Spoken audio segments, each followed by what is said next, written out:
רפלקסולוגיה בהיריון.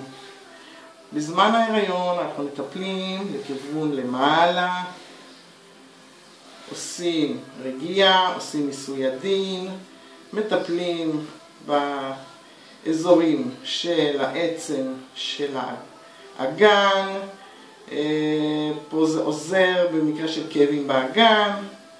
פה יש לנו את הרחם, אנחנו מתמקדים בזירוז בנקודה שמייצגת את הרחם ואת הנרתיק, וככה אנחנו עובדים לכיוון הזה.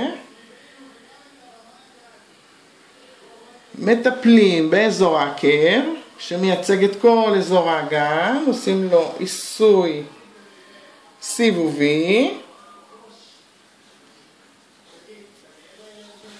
פה יש לנו את מקלעת השמש, שבלחיצה עדינה על מקלעת השמש אנחנו מרגיעים, מקרקעים, לחיצה ארוכה ועדינה שמקרקעת, מרגיעה.